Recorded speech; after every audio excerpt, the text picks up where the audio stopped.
we have our directions, and I know that Emily is getting hooked up over there, and I'll be passing over this microphone in just a moment. So our next speaker is Emily Yarosz, who is a Laboratory Leadership Fellow here with the Infectious Disease Lab and through CDC for the next couple of years. Dr. Yarosz is from Pennsylvania, where her family still lives. She is the oldest of 9 children and loves being from a big family. In her spare time, she loves to bake. I can attest to that because she came over and baked some cookies with me over Christmas. She loves to read, play video games, and snuggle with her dog, Olive. Her talk today is A Tale of Two Poxviruses, My Journey into Public Health. Great.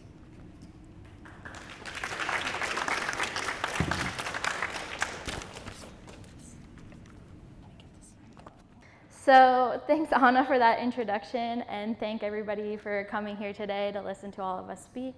I'm really excited to have the opportunity to share some of my career journey with all of you and how I got to where I am today. But first, before we get into what I do at MDH, we're going to kind of throw it back to where it all began. So when I was young, I thought that career paths went in a straight line. I thought that you just woke up one day and decided to be a doctor or an astronaut or a bus driver, all of which I wanted to be at some point. And voila, you magically were that thing. But I think, as all of us sitting in the audience know, it's rarely that simple, and my journey into public health is no exception. It all kind of really begins back in the 7th grade when I read this book called Code Orange by Carolyn B. Cooney. And so that's just gonna live over here for the rest of the talk. But in the book, the main character, whose name is Mitty, is doing a book report for his science class. And he decides to do the book report on smallpox virus, which is a deadly virus that causes a sometimes itchy and painful rash like the one you can see here in the diagram. And so the smallpox rash is actually made up of individual pox, which actually act as little factories that create the smallpox virus, which you can see in the circle. So when you come into contact or touch somebody who has a smallpox rash, that's how you can contract smallpox. So one day, while doing his research for his book report, Mitty opens an old medical textbook and an envelope falls out. And curious, he opens the envelope, which, not gonna lie, I would have done the same thing. But to his shock and honestly horror, the envelope contains scabs from a smallpox patient. So Mitty has now been exposed to smallpox. And this is actually a nightmare because smallpox killed 30% of the people that it infected, and those that survived actually had to deal with severe side effects such as scarring and blindness. What's more, Mitty could actually spread this disease to others in his community, which could kick off a global outbreak of smallpox, which would be a really big issue because not many people are vaccinated against smallpox these days. And that's because the world was declared free of smallpox in 1980 following a worldwide vaccination effort that eliminated the virus from the globe. So how could we prevent a global outbreak of smallpox from happening? Well, this is where the CDC comes in. So in the book, the CDC found Mitty before he was able to develop symptoms. They put him in quarantine and watched him to make sure he didn't get any sicker. They then got into contact with everybody that Mitty had hung out with or talked to after he was exposed to the scabs. And they put those people under surveillance and watched them to see if they developed any symptoms. They didn't just do all of this really fantastic epidemiology work though. They also involved the lab. And so they tested the smallpox scabs, and actually the scabs were not smallpox scabs at all. They came back negative, which means that Mitty did not have smallpox, and everybody that he had been in contact with was actually free of the disease. So this book was really my first introduction into concepts that have become kind of commonplace ever since the COVID-19 pandemic, concepts like contact tracing, containment, and clinical lab testing.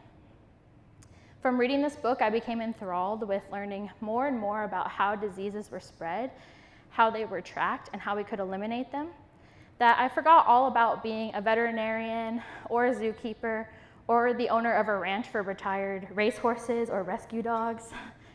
More things I wanted to be one day when I grew up. And suddenly I was like, I'm going to be one of those people in Code Orange. I'm going to be a disease detective. And so I went to college at Penn State and I majored in immunology and infectious disease, which allowed me to study all of the cells of your immune system that help keep you safe and keep you healthy from invading germs. But while I was in college, I had the opportunity to work with a research lab where they studied the development of red blood cells. And we were hoping that our data would lead to cures for blood cancers like leukemia. But what was really formative about this experience for me is that I got to sit at the bench every single day, pipetting little amounts of liquid into tubes and running gels. And then I got to see how the data that I collected actually translated into biologically meaningful data. And this was so exciting to me. It really fueled my passion for discovery, and suddenly I was making another career pivot. I forgot all about Code Orange, I forgot all about smallpox, I even forgot about the CDC. And you know what? Now I was going to go to grad school, get my PhD, and be a full-time researcher and a professor. So here I am as a first-year little PhD student, and I'm going to cure cancer. However, as I got farther and farther into my PhD, I found that I was getting really far away from studying diseases and how to cure them, and even more intensely into just specific basic science principles. And so, by the third year of my PhD, I found myself really longing to make a difference in global health and in public health. And kind of, I don't want to say fortuitously or serendipitously, but in the fourth year of my PhD, the COVID-19 pandemic hit. And just like so many of you, I was forced to stop researching, forced to stop pipetting, and I quarantined at home. And from my living room, I watched so many public health professionals, like those at MDH, work tirelessly to flatten the curve. And I watched so many healthcare workers spending long days and nights trying to help all of the people who had COVID. And I wish that I could join them on the front lines of the outbreak. And I wanted to be there making new tests and making a difference in patient lives. But I just didn't know how I was going to do that. So one day when I was bored in lockdown, like I think maybe all of us can relate to, I just started dusting my bookshelf like one does. And that's where I saw it, Code Orange, just kind of staring back at me. And it really clicked in my brain that, you know what, you actually can be a disease detective if you want to.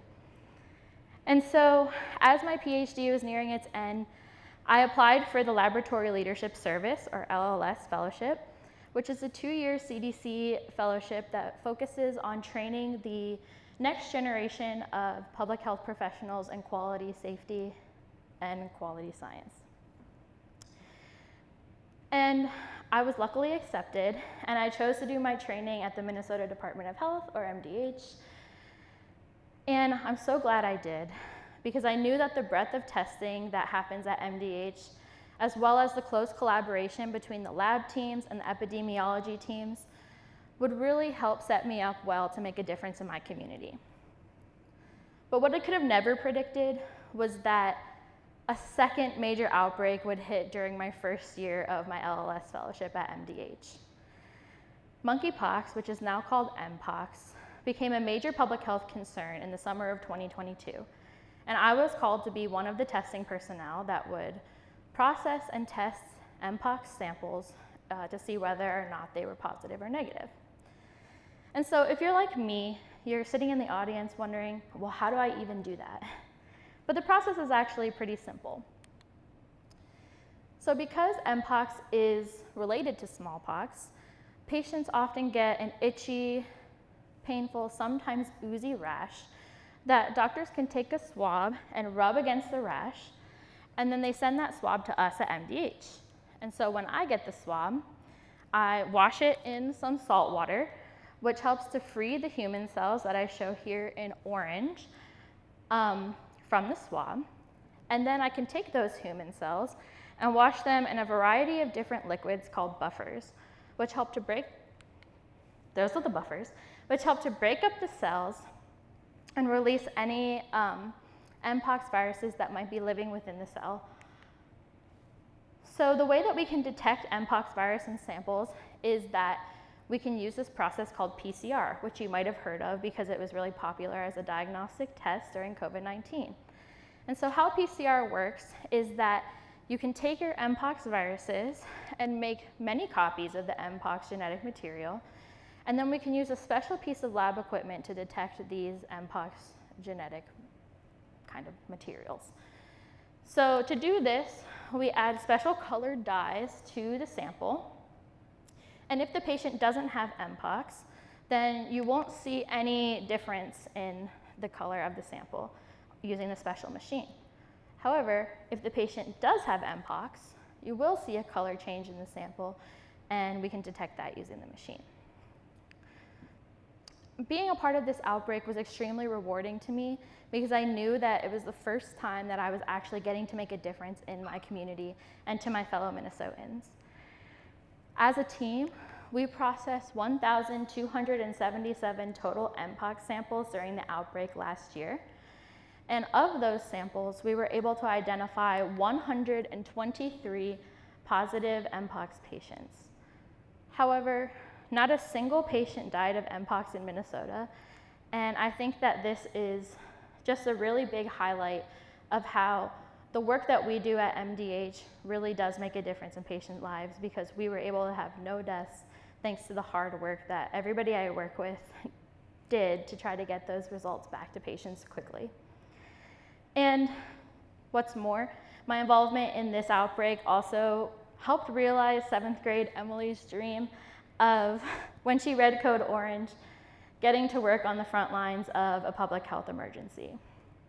And so I'm so grateful for the opportunity I've had to learn and grow at MDH over the past year, and I can't wait to see what the future has in store for me from Poxviruses and beyond.